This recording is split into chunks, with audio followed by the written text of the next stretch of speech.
सबसे पहले टेबल बनाने के लिए हम क्या करेंगे, बेसिक स्ट्रक्चर लिखेंगे HTML डॉक्यूमेंट का। ठीक है, उसके बाद मैं टेबल टैग का इस्तेमाल करूँगा क्योंकि हमने क्या बनाना है, टेबल बनाना है। ठीक है, टेबल के अंदर जो सबसे पहले चीज़ ली जाती है, जो सबसे ऊपर आती है, उसे टी हेड कहते हैं। क्या कहते हैं, टी हेड। सबसे पहले मैं एक रो लूँगा और रो के अंदर मैं टी हेड ले लूँगा। मैं 4 टी हेड लेना चाहता हूँ, यानी स्टूडेंट आईडी लूँगा, स्टूडेंट नेम लूँगा और स्टूडेंट एज ले लूँगा और स्टूडेंट जेंडर। सबसे पहले मैं कहता हूँ स्टूडेंट आईडी 1। दूसरा जो हेड आएगा उसके अंदर आएगा student name 2, student gender 3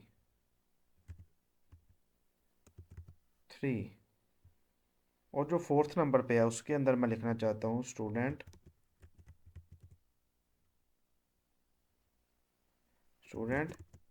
as, ये फोर्थ नंबर पे। ठीक है, अब मैं यहाँ पर टेबल को स्टाइल दे सकता हूँ। मैं कहता हूँ पहले बॉर्डर लगा लें, border and style border collapse collapse. ठीक है, अगर मैं अब इसको ओपन विद लाइव सर्वर करता हूँ, यानी इसको ये देखें, ये हमारी आउटपुट आ गई। लाइव सर्वर एक्सटेंशन है जो कि हमारे कोड को रन करती है। अब ये देखें, ये पहली रो है। पहली रो में कितने मैंने टी हेड ले लिए, सबसे ऊपर 4, यानी फोर्थ टी हेड ले लिए मैंने। ठीक है, अब मैं एक और रो लेता हूँ मज़ीद। मैं कहता हूँ एक और रो लो जी। अब जो मैं टी हेड नहीं इस्तेमाल करूँगा सेल के अंदर डेटा लिखने के लिए, अब मैं टी डी इस्तेमाल करूँगा। कितने मेरे टी हेड हैं, 4, तो मैं टी डी भी कितने लूँगा, 4। ठीक है, कॉपी कर लेते हैं, इसे पेस्ट कर लेते हैं। अब जो पहले नंबर पे मेरा टी हेड है उसके अंदर मैं क्या लिखूँगा, स्टूडेंट आईडी। देखिए मैंने नंबर भी दिया हुआ है 1। तो जो पहले नंबर पे दूसरी रो पे जो टी डी आएगा तो उसके अंदर क्या लिखेंगे हम, आईडी। मैं लिखता हूँ 1 आईडी है। ठीक है, ठीक। अब मैं अगर आपको इसकी आउटपुट दिखाता हूँ तो देखें ये कहाँ पे आएगी, स्टूडेंट आईडी के आईडी 1 के नीचे। इसका मतलब क्या हुआ, इसका मतलब ये हुआ जो पहली रो का टी हेड है पहले नंबर पे और उसके नीचे जो दूसरी रो का टी डी है पहले नंबर पे, उसमें जो डेटा लिखा होगा वो आएगा। ठीक है, अब देखें दूसरे नंबर पर जो टी हेड है पहली रो में, अब दूसरे नंबर पे जो टी डी है, ठीक है, इसके अंदर जो डेटा लिखूंगा वो दूसरे नंबर के हेड के अंदर जाएगा। अब देखिए यहाँ पे मैं लिखता हूँ क्या है दूसरे नंबर के हेड में, स्टूडेंट नेम। मैं यहाँ पे लिख लेता हूँ कासिम।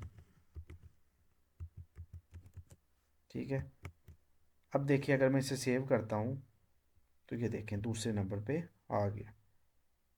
अब तीसरे नंबर पे क्या है, थर्ड नंबर पे है स्टूडेंट जेंडर। तो यहाँ पे देखें जो थर्ड नंबर पे दूसरी रो के अंदर टीडी है तो उसके अंदर मैं जेंडर लिख लेता हूँ। मैं कहता हूँ मेल है। इसे सेव करूँगा तो देखिएगा ये बिल्कुल स्टूडेंट जेंडर के नीचे आएगा। ये देखें मेल। इसी तरह लास्ट में है फोर्थ नंबर पे स्टूडेंट एज। तो अब मैं फोर्थ नंबर पे जो दूसरी रो पे टीडी है, ठीक है, उसके अंदर मैं लिख लेता हूँ जी 20 ईयर्स। अब इसे सेव करता हूँ, आपको आउटपुट दिखाता हूँ। ये देखें क्या आ गया, 20 ईयर्स। यानी पहली मर्तबा हम फर्स्ट टाइम क्या लिखेंगे, टी हेड लिखेंगे सेल के अंदर डेटा लिखने के लिए टेबल में, लेकिन बाद में जो हम लिखेंगे उसके लिए हम टी डी इस्तेमाल करेंगे। मैं अब एक और रो ले लेता हूँ। ठीक है, अब फिर 4 टी डी ले लूँगा मैं। मैं कहता हूँ TT1। उसके अंदर क्या था पहले TT में? पहले TT में स्टूडेंट की क्या थी? Student ID. तो यहाँ पे लिख लूँगा स्टूडेंट आईडी बाई जी 12, पहले की 11 है, दूसरे की 12। फिर एक और TD लूँगा, उस पर क्या था दूसरे नंबर पे? ये देखें दूसरे नंबर पे क्या था? दूसरे नंबर पे स्टूडेंट नेम। तो अब मैं यहाँ पे नेम लिख लूँगा, मैं कुछ भी लिख सकता हूँ, मैं अहमद लिख लेता हूँ। अच्छा, अब थर्ड नंबर पे जो TD है उधर क्या था? जेंडर। ठीक है, मैं लिख लेता हूँ मेल है।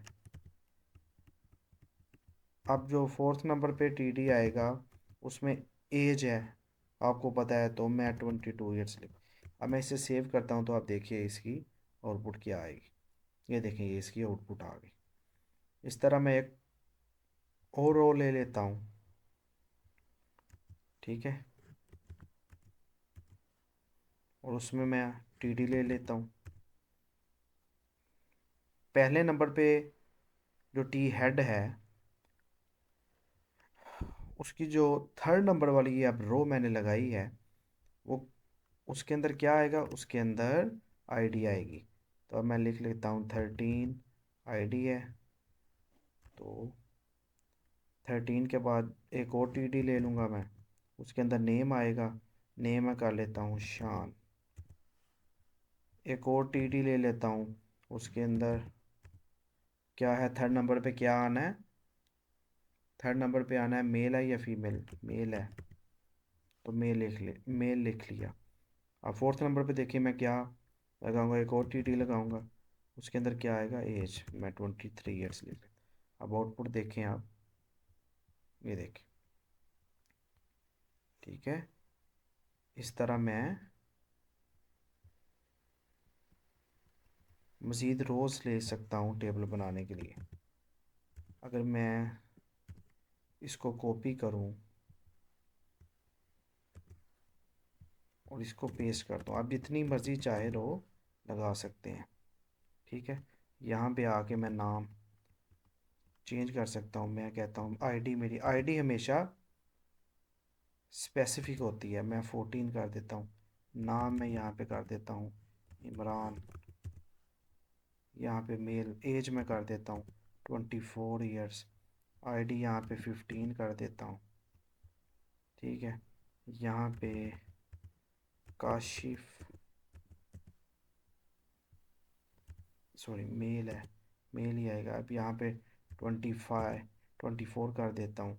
अब यहाँ पे मैं 15 इसकी आईडी है, क्योंकि हमें पता है जो हमारा पहला T हेड है वो किसके मुतालिक आईडी के, इसलिए TD भी जो कोई भी रोल है उसमें जो पहला TD होगा वो आईडी ही होगी। ठीक है, यहाँ पे मैं कुछ भी दे सकता हूँ, मैं कहता हूँ शाहरुख। शाहरुख। ठीक है, यहाँ पे फिर मेल आएगा। यहाँ पे मैं 26 ईयर उसकी एज रख लेता हूँ। ठीक है, अगर मैं आपको आउटपुट दिखाऊँ तो ये देखें इसकी आउटपुट आ गई।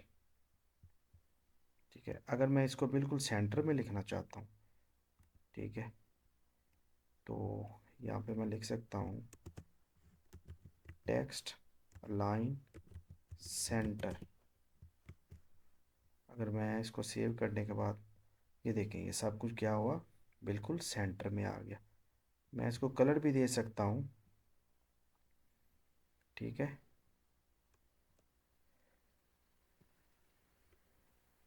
मैं इसको बैकग्राउंड कलर दे सकता हूँ, मैं कहता हूँ डार्क। ये वाला, आपने परेशान नहीं होना, ये CSS की प्रॉपर्टीज़ हैं, ये हम बाद में देखेंगे। अब देखें, अगर इसकी आउटपुट देखूँ मैं, ये देखें, ये उसकी आउटपुट आ गई। ठीक है, ठीक है, इस तरह हम टेबल बना सकते हैं।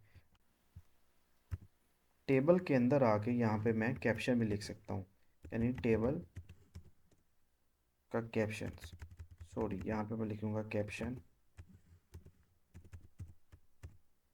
स्टूडेंट